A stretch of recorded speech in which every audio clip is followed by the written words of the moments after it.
Good morning. এই যে দেখো আমরা সমুদ্রের ধারে চলে এসেছি। আজকের দিনটা ছিল 12ই জুলাই, শনিবার।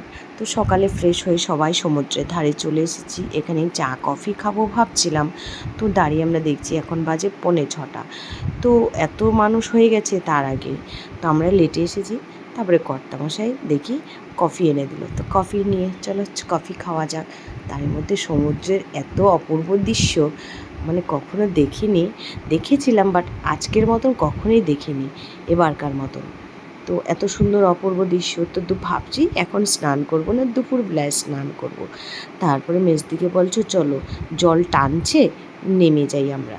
তো মেজদি আমি হাঁটছি, তো পিছন দিক দিয়ে আমার কর্তামশাই কিন্তু ক্যামেরা করছে। তারপরে সবাই আমরা সেলফি তুলে নিলাম।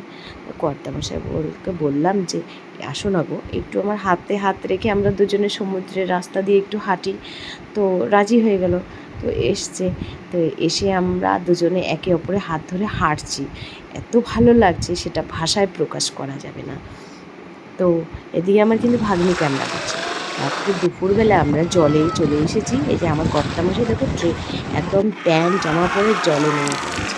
তো আমিও তার ফাঁকে ভাগ্নিদের সাথে বাচ্চা হয়ে গেলাম, একে অপরকে জল ছিটাচ্ছি। আমার ছেলে তো আনন্দে আত্মহারা। তো কিছুতেই বলছি জল ছেটাস না ছেটাস না, কিছুতেই মানছে না, জল ছিটিয়েই যাচ্ছে। তো আমার কিন্তু ননাস নামছে না। তারপরে ননাসকে বললাম আসো।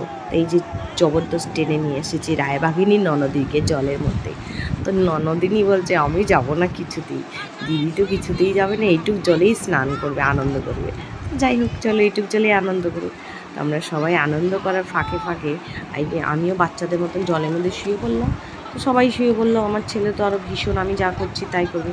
মা, তারপরে দেখি পায়ের কাছে কিরবির করছে, দেখি আমার ভাস্তি হাতে তুলে দিল মা একটাই আবার লাল টুকটুকে কাঁকড়া।